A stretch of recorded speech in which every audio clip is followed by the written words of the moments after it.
tous. Bonjour à tous. Bonjour à tous. Aujourd'hui au programme, deux nouvelles chroniques. Chronique geeky. D'après le jeu Life is Strange. Et découvrez les séminaires cinéma des L3 Infocom. Bon visionnage. Bon visionnage. Bon visionnage.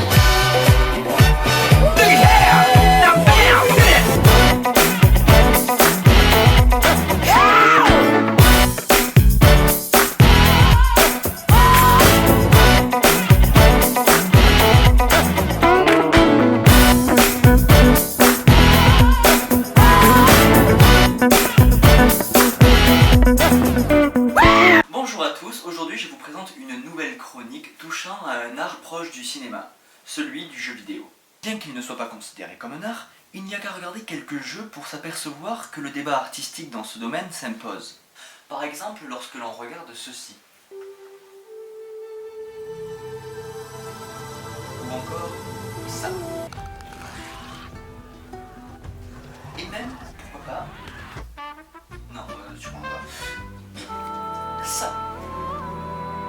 Ou alors, le jeu que l'on va aborder aujourd'hui, Life is Strange. Life is Strange, jeu développé par Dontnod et Square Enix, nous propose ici une aventure singulière. Nous y incarnons une adolescente qui a été prise dans une école de photographie et au cours de l'histoire, elle se rendra compte qu'elle a un pouvoir, celui de contrôler le temps.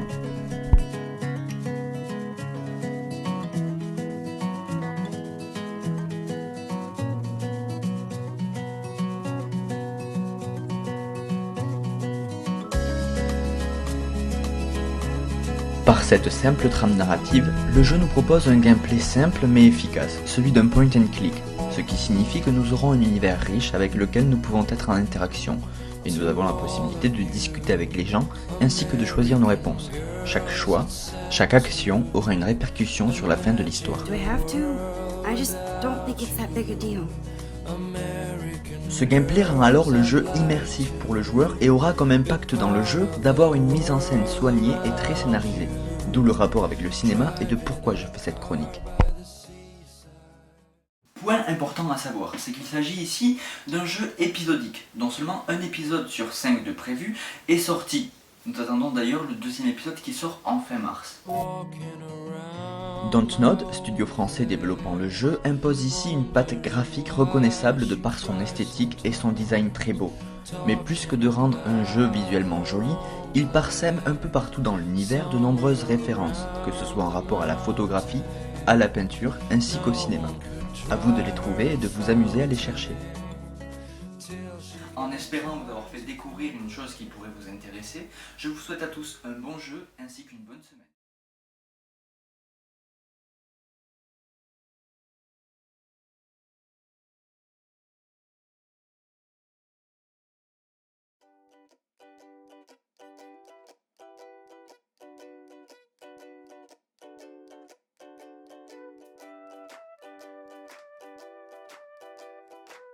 L'ouverture à la culture, pour moi, c'est faite par le cinéma et par le contact que j'en avais tous les jours en étant plus des fois dans la salle de cinéma qu'avec mes copains. Si vous aimez le cinéma, vous irez dans ce sens-là.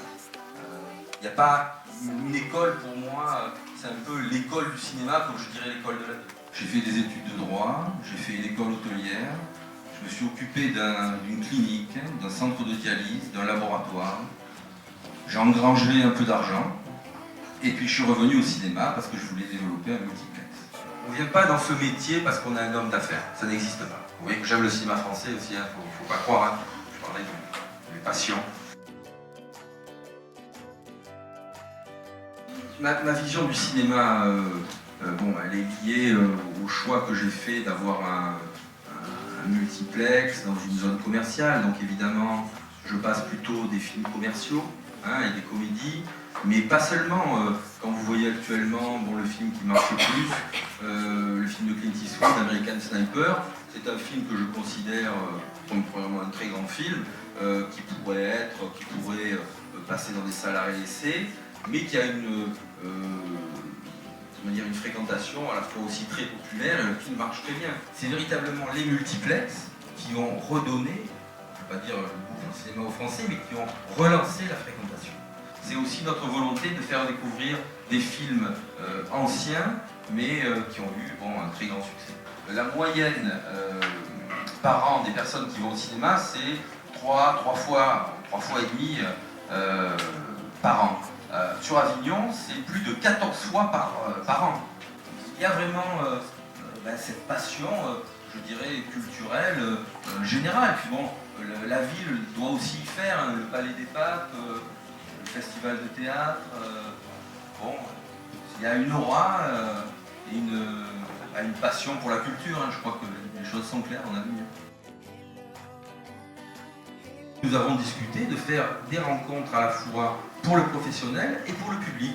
C'est-à-dire que les équipes de films viennent présenter leurs films aux exploitants.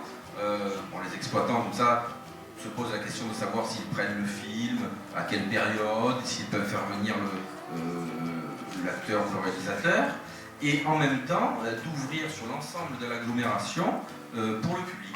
Donc, c'était une manifestation qui n'existait pas du tout dans le Sud. Notre responsabilité dans ces rencontres-là, c'est de faire venir le plus d'équipes possible et de développer un cinéma aussi très ouvert, j'allais dire éclectique, un cinéma d'art et essai, un cinéma populaire. J'ai un projet en haut de la Canebière pour développer cette salle art et essai pure, et je vous avoue que ça vraiment, ça me tient. Bon, mon métier c'est de faire des multiplexes, mais développer une salle art et essai, ça me plairait vraiment. Futur repreneur du Capitol Centre, donc ils ont déjà une société qui s'appelle Image Mouvement. Ils veulent développer au Capitol Centre, dans une des salles, une salle de tournage où vous viendrez faire c'est leur idée, où vous viendrez faire des films pour YouTube.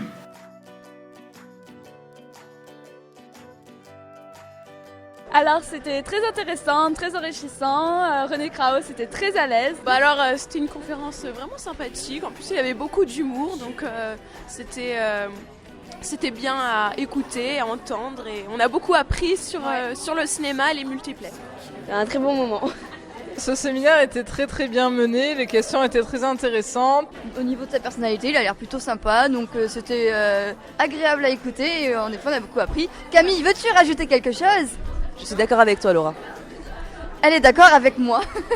Puisque la découverte d'une passion du cinéma, c'est la découverte d'une personne et d'un métier qu'on connaît très peu. Donc c'était vraiment très intéressant et je suis très contente d'avoir été là. J'ai trouvé le format intéressant. J'ai bien apprécié le casse-tête chinois. Ce n'est pas le casse-tête chinois qu'on dit, mince. Le jeu, le portrait chinois. Moi, je suis très dans la dynamique, moi. Donc j'adore quand il y a une petite interaction comme ça qui fait rigoler tout le monde. Ils ont fait fort, ils n'ont pas fait les choses à moitié et ça va. Enfin, c'était cool. Je suis d'accord avec toi, Laura. Camille est d'accord avec moi. Au montage.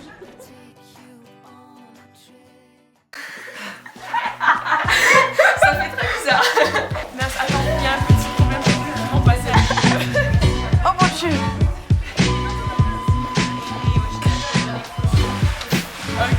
Découvrez les séminaires cinéma.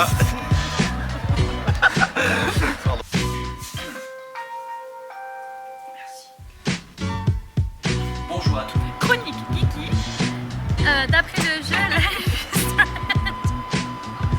is Strange. hashtag René Krauss. Allez, arrête.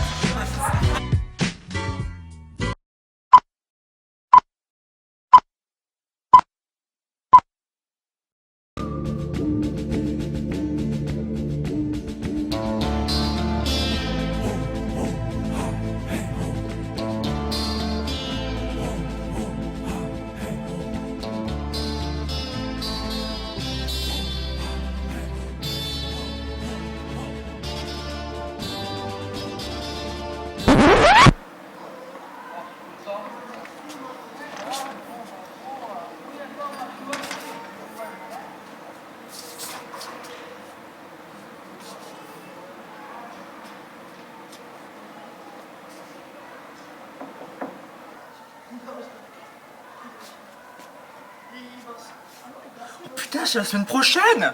Merde!